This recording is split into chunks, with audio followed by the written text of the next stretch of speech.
одна страна в Латинской Америке, в которой очень любят скидки. Общественный транспорт – скидка, авиаперелеты – скидка, водоснабжение – скидка, счет в ресторане – скидка.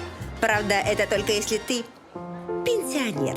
Причем пенсионер из любой страны мира. Добро пожаловать в Панаму. Это жизнь других.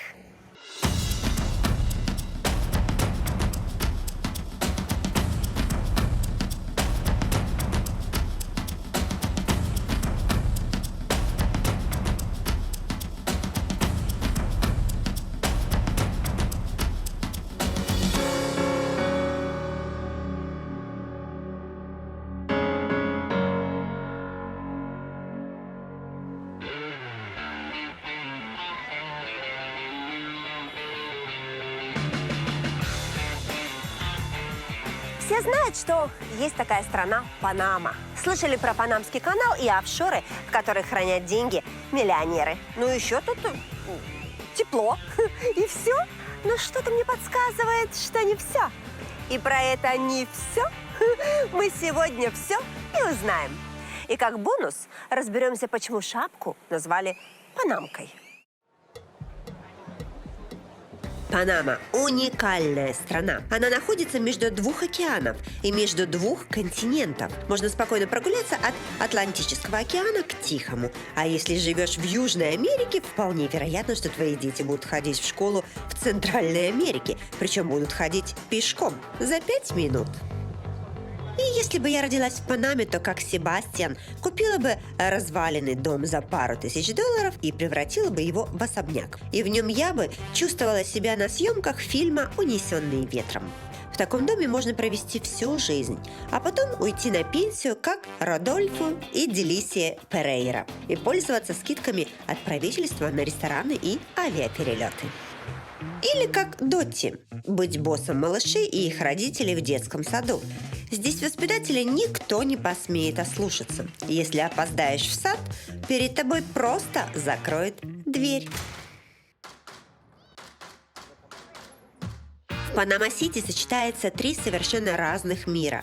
Один из них – старый город, где стоят прекрасные, но часто разрушенные дома. Они помнят еще пиратов. Именно пираты Районе разрушили, и разных завоевателей, от испанцев до англичан. Есть, к сожалению, и трущобы. Но больше всего впечатляют огромные небоскребы, где на каждом этаже размещаются офисы богатых международных компаний. Буквально 10-12 лет назад на этом месте был пустырь. Представляете? А сегодня здесь современный, огромный, многоэтажный район. Такой очень красивый. Ой, тут вообще жить как в сказке. Здесь квартиры стоят от 250 тысяч до $1,5 миллиона долларов. Коммуналка обойдется местным где-то в $300 на семью. А вот парковка дарится абсолютно бесплатно. Вы можете себе это представить? Причем не одно, а целых 2 парковочных места. Это будет шок для жителей большинства столиц и больших городов абсолютно всех стран.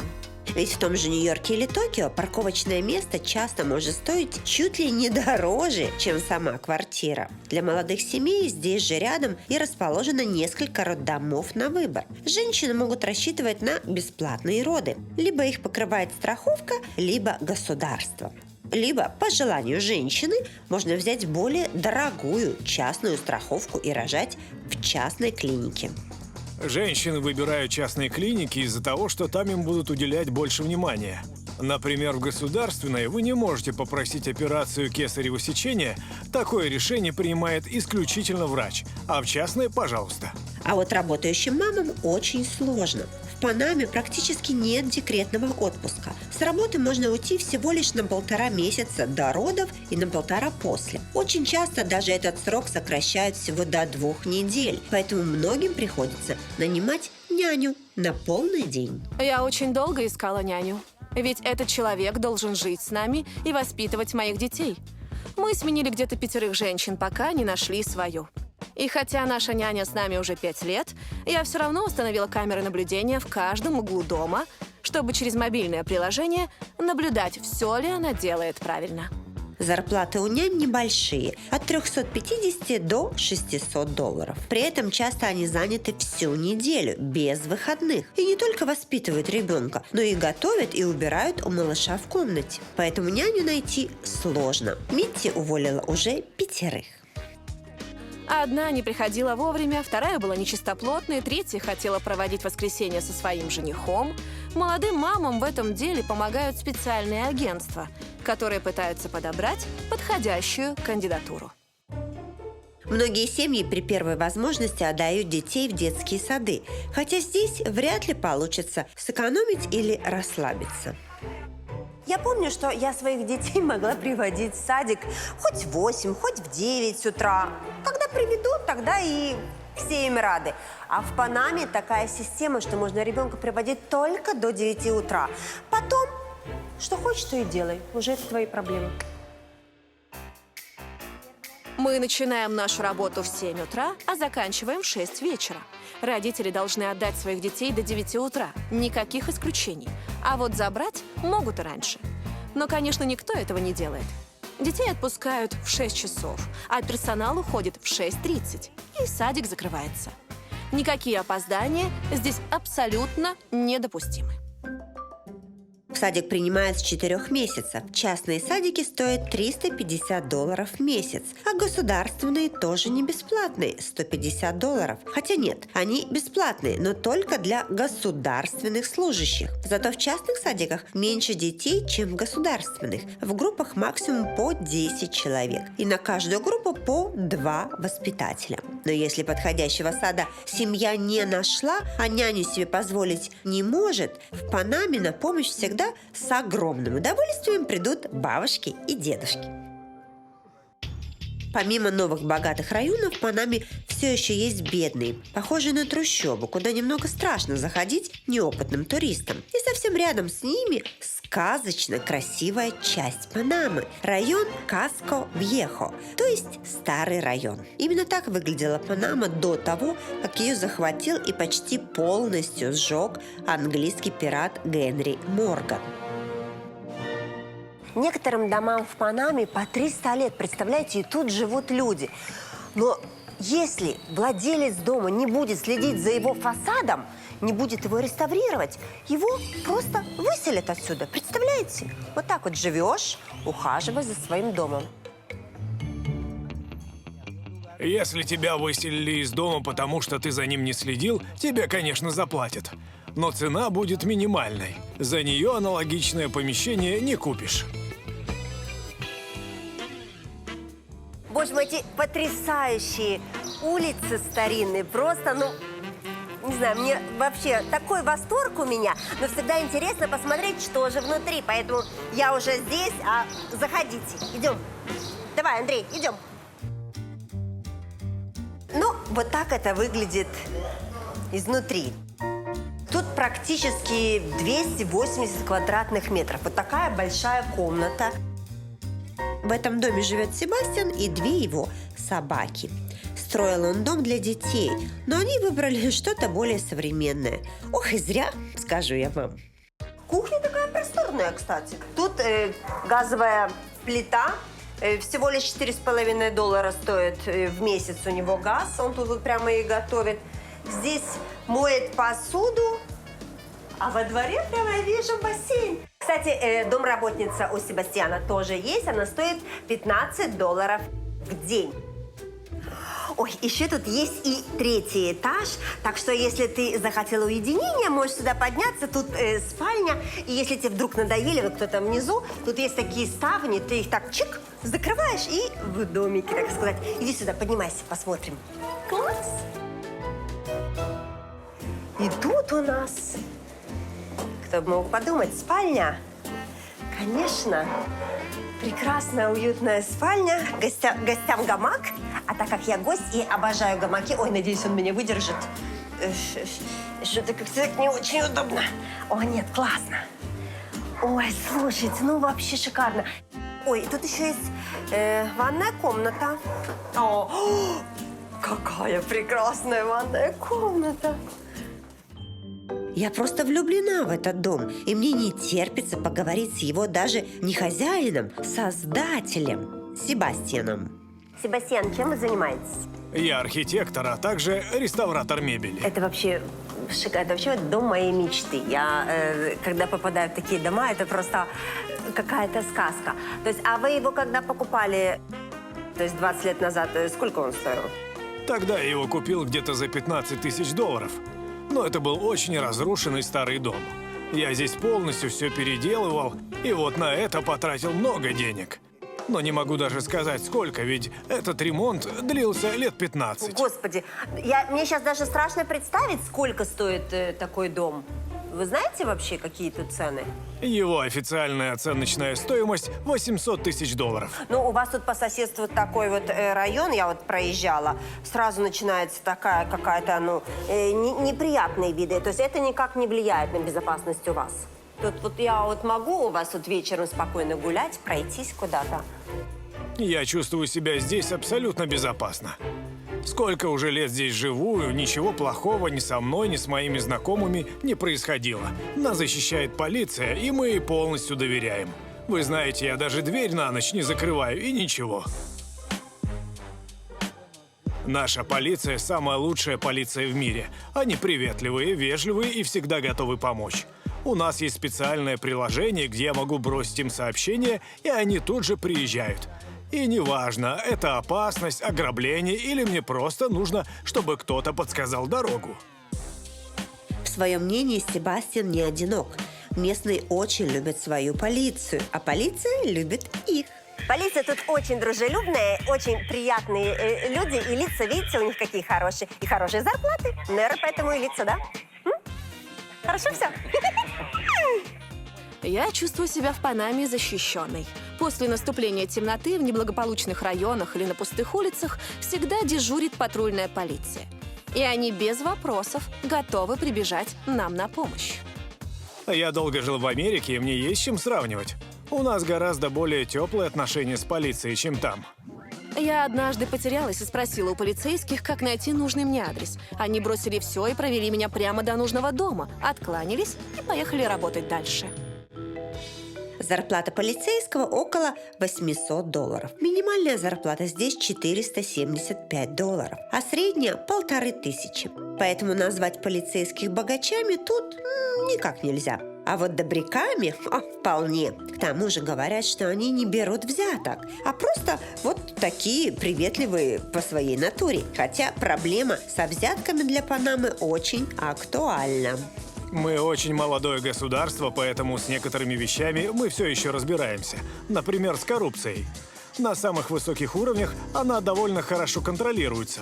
А самая большая проблема Панамы – это маленькие, незаметные взятки за некие услуги. Чтобы с ними бороться, у нас была создана специальная государственная служба, в которую может обратиться абсолютно каждый гражданин. Жалобы будут обязательно рассмотрены, но проблема в том, что мало кто обращается. Ведь удобнее просто заплатить и забыть. Как видите, молодое государство пытается и очень старается заботиться о своих гражданах. Может, не всегда получается, но есть и огромный прогресс. Например, еще каких-то 20 лет назад многочисленные племена индейцев, коренных жителей Панамы, жили на островах. Раньше наша жизнь кардинально отличалась от того, что происходило в Панаме. Чтобы добраться в школу, детям приходилось выходить из дому в 5:30 утра. А на Роды ехали 2-3 часа. Но несколько лет назад на островах построили центр, где есть школа, университет и больница, а также магазины и разные развлечения. Теперь нашу молодежь не отличить от любой другой. Панама окружена островами, на которых живут коренные жители Америки. Но для того, чтобы заработать деньги и жить на этих островах, как люди, они все едут куда? Правильно, в Панама-Сити. Как Лина, которая в самом центре города торгует украшениями, которые сама и создает. Линочка, привет. Ну, давно тут стоишь? Да, уже 19-й год пошел. 19 лет? А я родилась и выросла на острове. Но очень сложно было добираться оттуда в город. А заработать мы можем только в городе. Поэтому я и моя семья переехали сюда. И даже купили дом. В доме живут мой муж, дочь и внучка, нас 4. Но это нетипичная ситуация. Обычно в доме живет до 15 человек. А у вас вот это вот платье, это вот ваши вот национальные платья, да? Да. Вы-то ходите на острове в таких нарядах? Да, это наша одежда. Молодежь предпочитает в школу носить джинсы и футболки, но все равно у каждого есть национальная одежда. Мы вышиваем ее вручную. На каждый рисунок уходит от 3 до 6 месяцев. Из чего состоит твой костюм? Сверху у нас несколько слоев юбок и платьев, но самое важное внизу. Очень красивые у тебя лосины. Вот покажи лосин. Андрей, смотри, какие лосины. Вот это вот. То есть это вот как вот на руках браслеты, вот такие вот и гольфики. Ничего себе. А как ты их натягиваешь на ногу? Ты их надеваешь один раз и закрепляешь. А, и ты их не снимаешь никогда? Нет, не снимаю. Зачем? Ну, ты и в ванну ходишь, и в океан ходишь тоже в них. Конечно, в этом моешься, купаешься, в этом спишь. Каждый месяц я их меняю. Некоторые делают это чаще, большинство реже, ведь у них всего 2-3 пары. Но у меня их много, поэтому раз в месяц меняю на другой рисунок. Это символ нашего племени – пантера. До района Каска-Вьеха, как и до всех достопримечательностей Панамы, легко добраться из отеля «Картярд Панама Мультиплаза Молл». Какой прекрасный отель! Выходишь из номера и попадаешь сразу на шопинг. 300 самых разнообразных магазинов, кафе и ресторанов. А если вы живете в отеле, получаете еще специальную скидочную карту для большинства магазинов торгового центра. Да еще и находится отель в самом центре Панамы.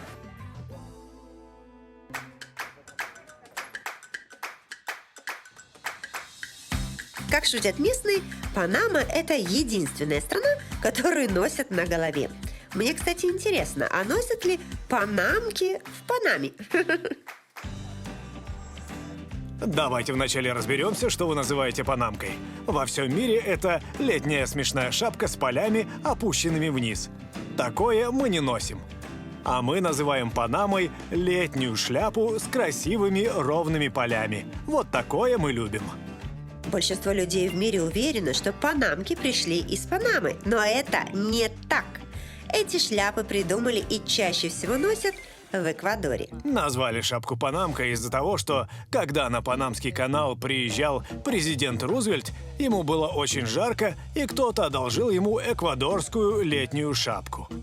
Президент выглядел в ней так забавно, что снимки разлетелись по газетам всего мира, и шапку начали называть «шапкой из Панамы» – панамкой. Но вернемся к коренным жителям. Государство не выплачивает местным племенам никакой помощи, но облагораживает острова. Тем не менее, своим уровнем жизни представители племени вполне довольны. Например, Лина сама смогла купить себе дом и, более того, дать детям высшее образование. Хотя она не смогла покинуть свою точку с сувенирами, но пригласила нас посмотреть ее дом и познакомиться с ее семьей. Пока что в этом доме меня больше всего удивила колючая проволока. Что она защищает? Ценности, деньги, жизнь? Так, давай посмотрим. Ну, во-первых, кожаный диван стоит на входе, то есть лежишь себе, отдыхаешь уже сразу. Как будешь заходить, уже это не важно, главное, что ты можешь уже лежать. Кухня, вот тут вот готовят. Все, холодильник, ну что, столовая. Все нормально. Птицы поют, да? Значит так, тут у нас что? Ага, это спальня. Детская, я так понимаю, видишь? Так, значит, вот видишь, тут дети своими, игрушками. А, тут еще одна спальня. С выходом, так сказать. Ой, зеркало, слушай. Самое главное, Андрей, покажи, что стенка, видишь, заканчивается. А, тут... Кто тут кричит? Кто это? Я не вижу. Привет! Что делаешь? В телефон играешь? Видишь, вот ребенок. Во что ты играешь? Ой, смотри, парашют у тебя раскрылся. А, я поняла. Ну, у тебя тут серьезные вообще разборки. Я смотрю, сейчас смотри, чтобы парашют раскрылся и все было хорошо. Пойду дальше. Боже мой. А, я думаю, кто орет? Это попугай. Чего орать? Ну, не буду с тобой разговаривать. Это диалога не получится. Оля, Привет. То есть это мой живот. Вот от Лины пришли посмотреть, как вы тут живете. Так у вас тут вообще хороший дом. А это чей дом? Здесь еще находится небольшой магазин, где торгует дочь Лины. Вот оно что, как оказалось, именно для защиты магазина и кассы и установили колючую проволоку. А дорого такой дом купить? $40 000. Слушай, так это дорого. Еще и за электричество вы платите. Я видела, лампочки висят. Немного платим. $10 в месяц. Слушай, ну а скажи мне, откуда у вас 40 000? Как вы их заработали? Нет, это все Лина. Она содержит всю нашу семью. Как можно собрать 40 000? Это что она делала? Вот на этих браслетах? Да, своими поделками заработала. Просто она продавала их всю жизнь без единого выходного. Вот и весь секрет. Слушай, мне кажется, все-таки я не тем занимаюсь уже давно, понимаешь? Человек делает браслет и купил себе дом. Я езжу по миру, понимаешь, таскаюсь, вот это вот не сплю, не ем, понимаешь? А дом не купила, понимаешь?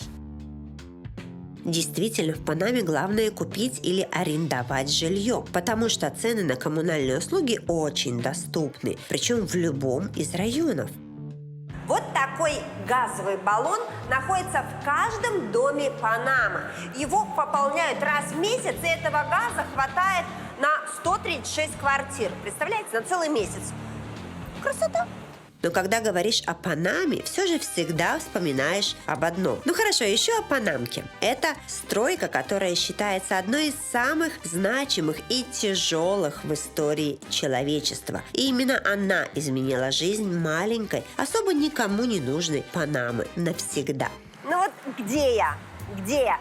Правильно, в одном из самых знаменитых мест мира, не побоюсь этого слова, Панамский канал. Сколько тут стоит пройти одному несчастному кораблику? Не знаете? А их тут проходит в день 35. А сколько это стоит? Сейчас вам все и расскажу.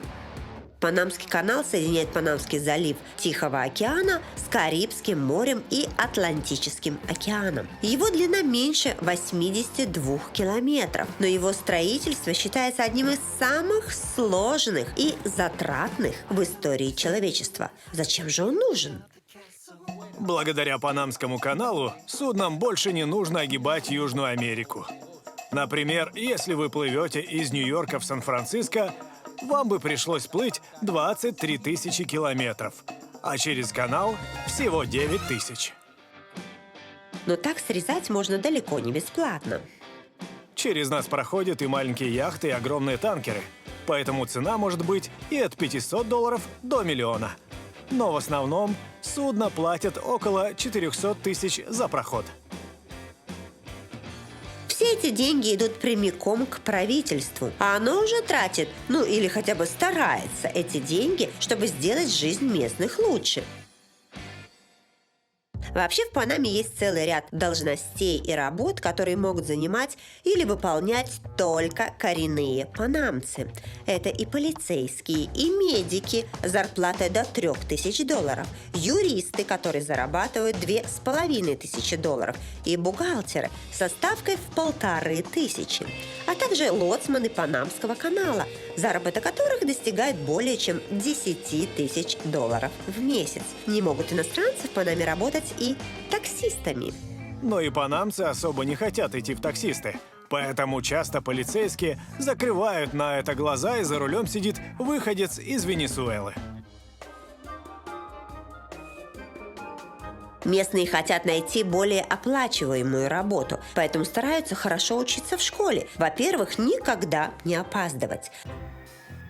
Подавляющее большинство школ в Панаме государственные, и они абсолютно бесплатные. Эта школа частная, но по местным меркам считается недорогой. Раз в год оплачивается запись в школу $350. Затем каждый учебный месяц по $150. Наша школа отличается тем, что у нас углубленное изучение английского языка. Еще мы здесь учим португальский и французский. Если в обычных школах иностранным языкам уделяется 1-2 урока в неделю, у нас английский абсолютно каждый день. А мне интересно, чем панамская школа отличается от всех остальных школ в мире. Сейчас мне об этом честно расскажут две местные ученицы, необычные подруги-активистки Рэйчел и Лия. Рэйчел, Лия, привет! Боже, я так рада. Оля, я так рада вас видеть. Спасибо, что вы пришли. У вас сейчас каникулы, правильно? Но вы пришли показать вашу школу. Никогда не была в панамской школе, поэтому идем посмотрим. Окей. Ой, какая хорошенькая, выросла так. Скажи мне, вы в школу во сколько должны приходить? Я приезжаю в школу ровно в 7 утра, но уроки начинаются в 7:20. Я боюсь опоздать, плюс часто помогаю учителям подготовить класс к уроку. Ты тоже в 7 часов утра в школу приезжает? Да, то есть, вы вместе, ты берешь ее и вы едете? Нас подвозит моя мама. Мы соседки, живем совсем рядом.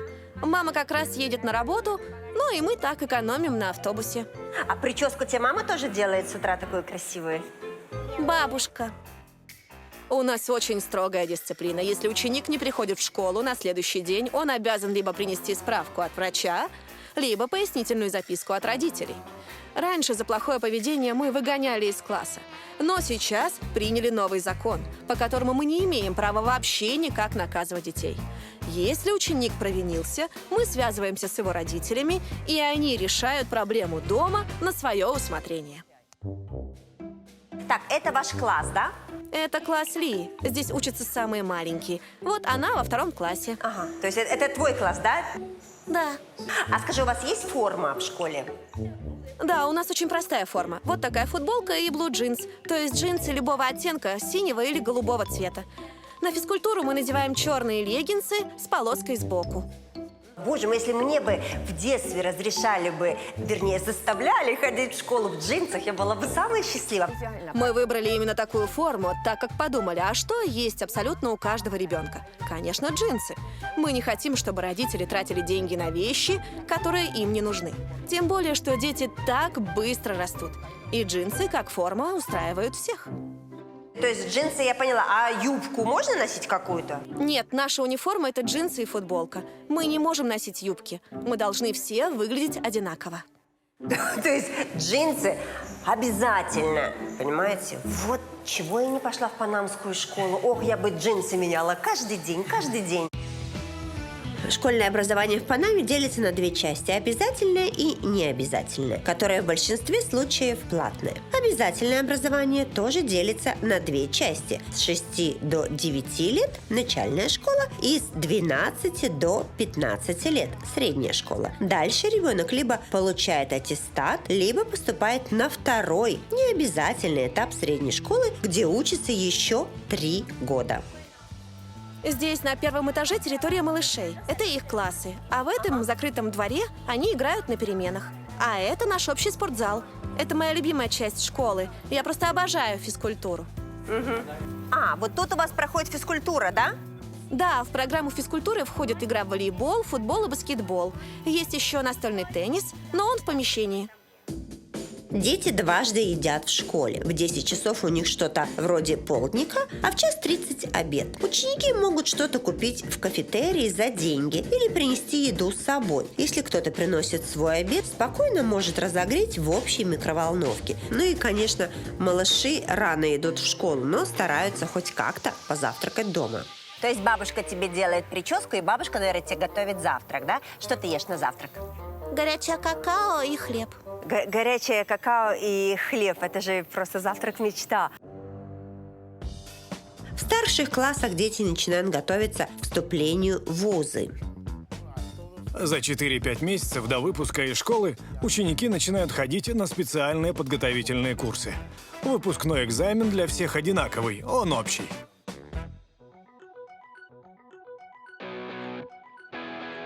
В Панаме есть 2 вида университетов – государственные и частные. Чаще всего частные являются филиалами высших учебных заведений США. Например, в Панаме можно закончить университет Флориды или Бостона.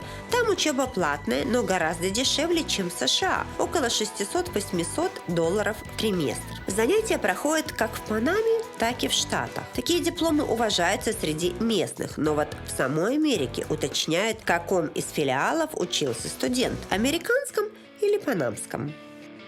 В государственных вузах учеба также платная, но цена абсолютно символическая. Получается, что за семестр студент платит около $25-30. Иногда нужно также покупать материалы или книги. И если студент все же не может себе это позволить, он может подать документы на помощь в оплате. Ему будут давать скидки и на книги, и в столовую, и на саму учебу. В университете, конечно же, есть кафе и столовая, но при любой возможности студенты пытаются выкроить часок-другой на обед или ужин в ресторане, ведь они панамцы. Обычно в Панаме мы разве что завтракаем дома, а так всегда ходим в рестораны. Там недорого и очень вкусно. Я, честно говоря, уже не помню, когда сам себе готовил ужин. Открыть ресторан в Панаме совсем не трудно, а вот начать зарабатывать – вот эта задача. Ну вот, типичный панамский завтрак. Лепешка из кукурузы и жареная брынза. И кофе с молоком. То есть кофе с молоком для меня все понятно, нет вопросов. А вот лепешечка с брынзой очень интересно. Но выглядит, мне кажется, очень аппетитно. У оператора ручки трясутся. Я обожаю эти моменты, когда оператор есть хочет, а нельзя. Жанка ест, а он нет. Интересно, что тут еще? Они едят. Пока мне это очень нравится. Заглянем в панамский ресторан и мы. Ой, слушайте, это у вас креветки, да, в каком-то соусе, да? Да, это наши местные свежие креветки. Они готовятся в особенном соусе из масла, чеснока, лука, немножечко черного перца и гарниром к ним бананы. Мне сказали, что тут очень любите бананы, и во всех видах вы их едите. Жареные, пареные, вареные, на завтраке, на обед и на ужин. Это правда? Да, это правда. Бананы – одна из основ нашей кухни. Больше всего мы любим употреблять зеленые бананы как закуску или гарнир. Для нас бананы, как для жителей других стран, картошка. Кстати, у нас есть еще юбка. Ее вообще нельзя отличить по вкусу от картофеля. Попробуйте, я угощаю. В Панаме обожают 3 вещи – морепродукты, юку и бананы. Практически все национальные блюда готовятся из них. Из морепродуктов самые популярные, пожалуй, креветки. Нет, чуть-чуть, все.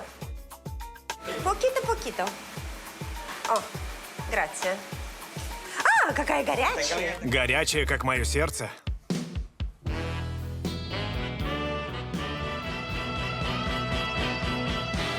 Ой, давайте, да, ага, спасибо, конечно, я уже хотела руками пробовать. Так это картошка? Вкус абсолютной картошки. С солькой. Я бы даже никогда не отличила вкус, честно говоря.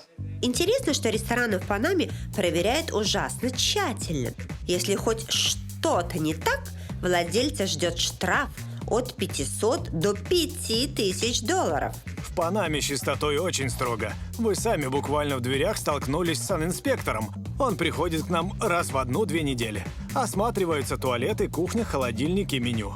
Я помню, что в первый же день, когда я открыл ресторан, к нам пришел наш первый проверяющий.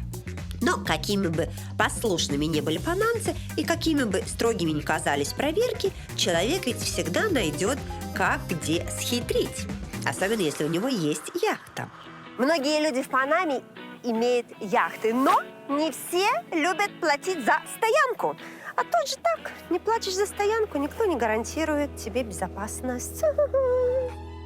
Дело в том, что стоянка для яхты в Панаме стоит 800 долларов. Но если оставишь свое судно чуть дальше, не на официальной стоянке, платить ничего не нужно. Это неудобно, но законно. К тому же сразу появился другой панамский стартап. Панамцы за совсем небольшую сумму денег подвозят хозяев суден к их яхтам. И все довольны. Одни сэкономили, вторые заработали. Кстати, по точно такому же принципу работают и офшоры. Хотя в мире у этого слова очень плохая слава, в Панаме каждый второй хочет стать юристом или бухгалтером и заниматься именно офшорными счетами. Что же это такое? Местные точно знают. Я постараюсь объяснить все простым языком. Панама – это не полный офшор. Это значит, что здесь вы платите очень низкие минимальные налоги.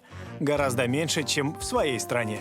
Чем отличается полный офшор от неполного?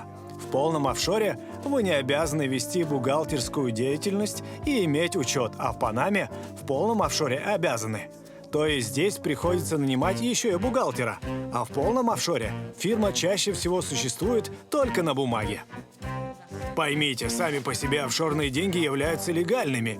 Держать деньги на офшоре – это не нарушение закона. Закон нарушается, если эти деньги добыты криминальным путем, если это отмывание денег. В Панаме за таким следят очень строго. Главный плюс Панамы в том, что по законам здесь гарантируется абсолютная и полная анонимность каждому, кто зарегистрирует здесь компанию. Никакие спецслужбы, полиция или дипломаты не могут требовать открыть имя владельца. Поэтому самые большие клиенты местных контор – чиновники. Ведь их деньги заработаны, в принципе, часто легальным путем. Нелегально то, что они зарабатывали, будучи чиновниками. У меня много клиентов, много местных, но миллионеры только иностранцы. Больше всего клиентов из Австрии, Северной Америки и Испании. Есть парочка из России. Хотя у офшоров и не очень хорошая репутация, местные жители не против того, что их страна ассоциируется именно с этим видом деятельности. Они вообще редко против чего-то протестуют, а если и организовывают забастовки, то весьма оригинальные. Сейчас немного об этом расскажу, но начну издалека. Однажды во всем районе вот в этом отключили воду, и целых 5 дней не было воды. И чтобы вы думали, жители не растерялись, они вышли в бассейн с шампунями и начали мыться прямо здесь в бассейне. И да, воду сразу включили. Вот так оригинально умеют панамцы бастовать. Вроде и мирно, но твердо. Это вообще их жизненный принцип – улыбаться, несмотря ни на что, но при этом никогда не сдаваться и бороться за свою мечту до самой пенсии. Вот о ней и поговорим. В Панаме очень интересная пенсионная система. Старшее поколение получает 60% от своей заработной платы. Эти проценты высчитываются из 7, скажем так, самых удачных лет, когда человек получал самую высокую зарплату. Родольфо и Делисия уже 31 год вместе, и оба уже на заслуженном отдыхе. Мне сказали, что в Панаме пенсионеры очень счастливые, очень живут прекрасной жизнью, все у них есть, государство вам помогает. Это правда? Всю свою жизнь делаем выплаты в пенсионный фонд. А когда выходим на пенсию в 56 лет, мы не знаем, сколько денег мы будем получать и какие льготы нам дадут. Вначале мы получаем базовую пенсию, а в 57 мы подаем документы в специальный комитет, и они определяют точные суммы. Поэтому кто его знает, стоит она того или нет, как повезет. Сейчас у нас скидка от 20 до 30% на воду, электричество, медикаменты и абсолютно во всех, без исключения, ресторанах. Ничего себе, вот это я понимаю, уважение к старости, когда правительство не просто дает тебе как-то выжить, а еще и заботится о твоем хорошем настроении, досуге и таких приятных жизненных мелочах. У пенсионеров почти во всех странах есть скидка на автобусы или поезда, а у нас даже есть скидки на авиаперелеты. Это очень здорово. Причем хорошо живется здесь не только местным пенсионерам. Мне кажется, что иностранным пенсионерам здесь гораздо легче. Я вижу, что они спокойно открывают бизнес, не платят здесь налоги и получают такие же льготы, как и мы, хотя у них были совсем другие зарплаты и условия в их стране. Но я стараюсь смотреть на это позитивно. Они привозят в нашу страну капитал, деньги, поэтому и мы можем жить лучше и богаче. Ну, а выходя на пенсию, жить становится веселее или, наоборот, вы скучаете? Ой, я такая счастливая. Наконец-то у меня нет этого бесконечного стресса на работе, и мне не нужно слушать своего начальника. Мой шеф был просто невыносимым. Я смотрю, у вас такие отношения, что жена все время говорит, а муж сидит все время молчит. Не дает вам слова сказать? Или у вас, принято, чтобы муж сидел, слушал, а жена говорила? Это так всегда. Всегда так? Он спокойный, а я вот такая. А дети у вас уже взрослые? Да, у них год разницы, им 25 и 26 лет. Мы ими безумно гордимся. Я считаю, что мы выполнили свою задачу в жизни. Мы дали им крылья, чтобы они могли взлететь вверх к своим мечтам. Когда-то ни я, ни мой муж не смогли получить высшее образование из-за изменений в стране в 89 году. А наши дети исполнили наши мечты. Я хотела быть бухгалтером, теперь мой сын бухгалтер. Муж мечтал стать врачом, дочь в прошлом году закончила медуниверситет. Теперь я мечтаю лишь об одном – поскорее бы внуков. Пускай у нас из-за того, какой была страна 20-30 лет назад, не получилось, ничего не получилось. Зато теперь наши дети живут. И когда они живут нашими мечтами, мы все равно чувствуем, что все не зря, и жизнь прошла не зря. Пожалуй, это самая яркая черта панамцев. Они никогда не унывают. У них совсем молодое, еще не окрепшее государство с тяжелой, противоречивой историей. Постоянные изменения часто разрушали их мечты. Но они никогда не расстраивались и никогда не сдавались, а всегда шли вперед с улыбкой и надеждой. Ведь твои мечты всегда могут воплотить в жизнь твои дети, внуки. Главное, как сказала Делисия, дать им крылья и отпустить.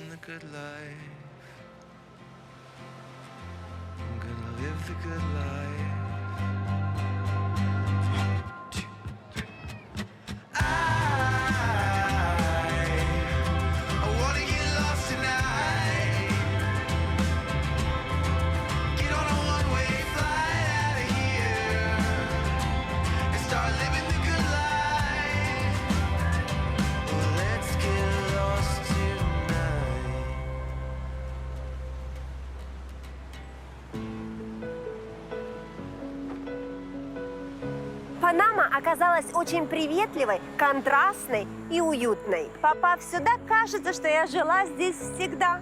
Страна мчится вперед. Там, где 10 лет назад были пустыри, сегодня город из небоскребов. Районы, которые были заброшенными и опасными, сегодня самые шикарные и дорогие. Возможно, страна меняется быстрее, чем сами жители, но они всегда будут считать ее Самой красивой, И любимой. Такой яркой. страной бабочек и рыб, вкуснейших морепродуктов Страной со строгой дисциплиной. и самыми лучшими людьми на планете. Каждому из нас суждено родиться в разных частях света. Но все мы, как панамцы, можем менять ее прямо сейчас, если нас что-то не устраивает. Каждый из нас может стать тем полицейским, который улыбается прохожим, или архитектором, который трущобы превратит в сказочный город, или просто человеком, который каждый день делает лучше не только свою жизнь, но и жизнь других.